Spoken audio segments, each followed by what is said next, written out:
Bonjour à tous et bienvenue dans cette nouvelle vidéo qui traitera de la création d'une carte thermique sur Excel. Mais tout d'abord, et avant de commencer, si vous souhaitez aller plus loin dans les explications, je vous invite à cliquer sur les liens de formation dans la description. Et si vous ne souhaitez pas rater mes vidéos sur la comptabilité, la finance et l'utilisation des outils tels qu'Excel dans le monde de l'entreprise, n'hésitez pas à vous abonner à la chaîne.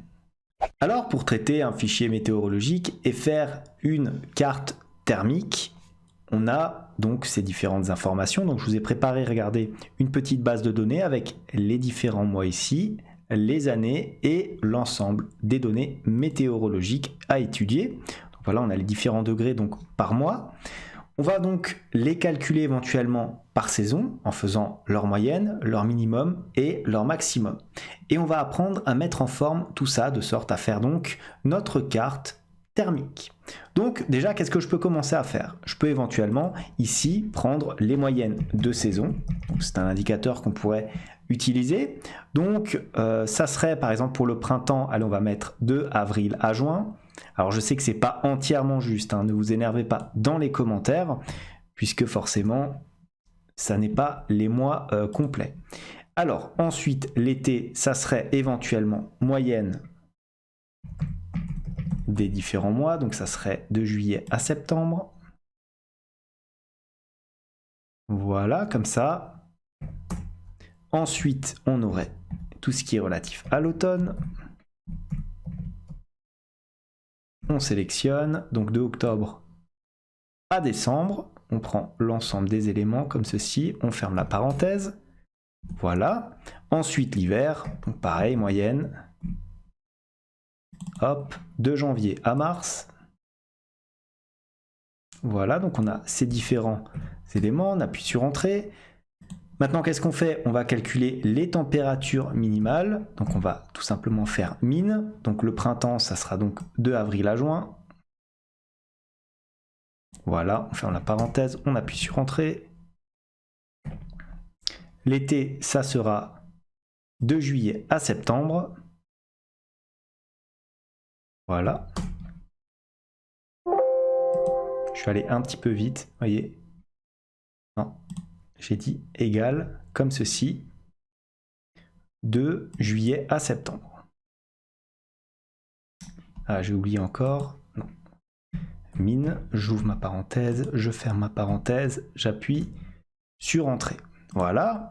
Voilà, je peux éventuellement replacer ma bordure. Ensuite, on fait pareil, égal min pour automne, comme ceci. Voilà. Hiver, pareil. On sélectionne les 3 mois ici. Hop. Comme ceci. Ensuite, alors on fait bien entendu pareil pour les températures maximales. Pour l'hiver, on continue. Voilà. Automne.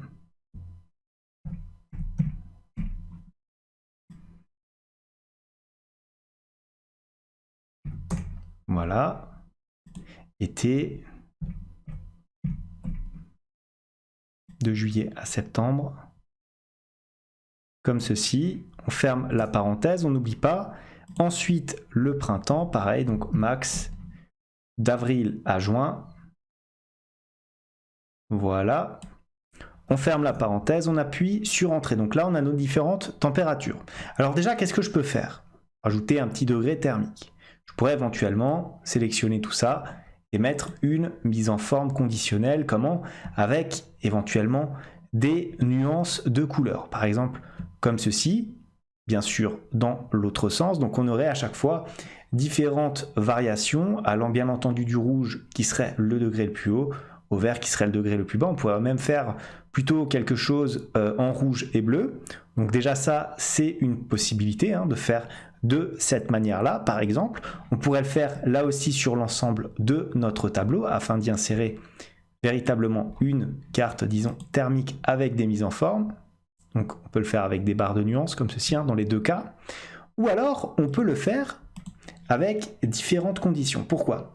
Parce que là, si j'applique cette mise en forme, je vais pouvoir avoir éventuellement des cellules qui s'affichent en rouge alors que ça ne correspond pas au maximum que je me suis fixé. Par exemple, si je veux étudier les données supérieures ici, à 30 degrés, que je veux les placer en rouge. Donc on va les placer éventuellement en rouge comme ça. Qu'ensuite, je veux étudier les valeurs inférieures à 30 degrés, que je vais placer cette fois-ci en orange, de manière très classique. Ensuite, les valeurs à 20 degrés, que je vais mettre en jaune, comme ceci, puis les valeurs inférieures à 10 degrés, que je vais placer en bleu, les valeurs à 0 degré, que je vais placer là encore en bleu, et les valeurs inférieures à moins 10 degrés, que je vais placer vraiment en bleu très très foncé. Comme ça. Donc pour ce faire, je vais devoir utiliser là encore les mises en forme conditionnelles. Donc je ne vais pas le faire avec le format raccourci qu'on a utilisé ici. Regardez, je vais sélectionner mon tableau. Donc ça, c'est un élément essentiel à effectuer. Sélectionnez votre tableau. Ensuite, qu'est-ce que je vais faire? Je vais aller dans mise en forme ici conditionnelle. Et je vais dans règles de mise en surbrillance des cellules. Et je vais sélectionner ce qui m'intéresse. Par exemple, ici, on va commencer par la première condition, supérieur à. Supérieur à quoi?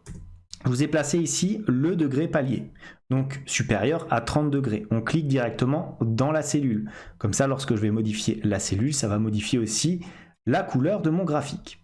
Et qu'est-ce que je fais? Je clique ici sur la petite flèche, je vais dans format personnalisé. Je suis dans l'onglet remplissage et je vais sélectionner ici un remplissage en rouge qui correspond à la couleur de mon cadre. J'appuie sur OK, j'appuie encore une fois sur OK. Première mise en forme conditionnelle réussie. Deuxième mise en forme conditionnelle, cette fois-ci, regardez dans les règles, on va sélectionner inférieur à, et là ça sera encore inférieur à 30, comme ceci. Pareil, je sélectionne ma petite flèche, je vais dans format personnalisé et je prends ici un remplissage en orange. J'appuie sur OK. J'appuie encore une fois sur OK. Voilà. Ensuite, je continue et je mets à chaque fois les différentes mises en forme. Inférieur à, cette fois-ci, on est sur du 20 degrés. Et qu'est-ce que je fais? Je sélectionne dans mon format personnalisé, bien entendu, du jaune. Je clique sur OK. Regardez, il y a de plus en plus d'éléments qui se mettent sous des couleurs différentes. J'appuie encore une fois sur OK. Je vais dans mise en forme conditionnelle, je sélectionne encore inférieur à. Cette fois-ci, on va sélectionner 10 degrés. Pareil, la flèche, format personnalisé, et je prends du bleu comme ça. J'appuie sur OK, j'appuie encore une fois sur OK. Je continue. Ici, règle de mise en forme, hop, inférieur à. Je clique dessus, je fais quoi? Je sélectionne ici la flèche, format personnalisé, alors non, vous voyez, je suis allé un petit peu vite, hop, on est bien entendu sur les... attendez, j'ai perdu le fil, on était à 10, on était à 0. Voilà, inférieur à, hop, on sélectionne 0, comme ça, format personnalisé, hop, je sélectionne du bleu un petit peu plus foncé et j'appuie sur OK. Voilà, enfin, dernière mise en forme conditionnelle, inférieur à, ici, on sélectionne moins 10 degrés, format personnalisé et on prend le bleu très foncé. J'appuie sur OK. J'appuie encore une fois sur OK. Alors, j'ai ma carte thermique qui s'affiche avec les bonnes couleurs. Mais habituellement, pour ce genre de carte, disons thermique, qu'est-ce qu'on a? On a les données qui n'apparaissent pas dans notre tableau. Donc pour faire disparaître les données d'un tableau sans enlever leur valeur, je vous donne une petite astuce. Vous allez devoir, bien entendu, sélectionner les valeurs que vous voulez modifier, faire un clic droit avec votre souris, aller dans format de cellule ici. Et ensuite, regardez ce que je vais faire. Je vais aller dans l'onglet de nombre, tout simplement, comme ceci, et je vais aller dans personnaliser. Une fois que je suis dans personnaliser, j'enlève ce qu'il y a de propositions et je vais faire, regardez, 1, 2, 3 points virgule. Une fois que j'ai fait ça, j'appuie sur OK et regardez, les données ont disparu et ne laissent que la mise en forme. Attention, elles n'ont fait que disparaître de notre visuel. Elles sont encore inscrites dans les cellules. Voilà donc comment créer un petit graphique thermique, une heatmap en anglais. Donc, vous voyez, c'est qu'un jeu finalement de mise en forme conditionnelle. J'espère que cette vidéo vous a aidé, notamment à comprendre ces différentes mises en forme conditionnelles et le traitement de ce type de tableau.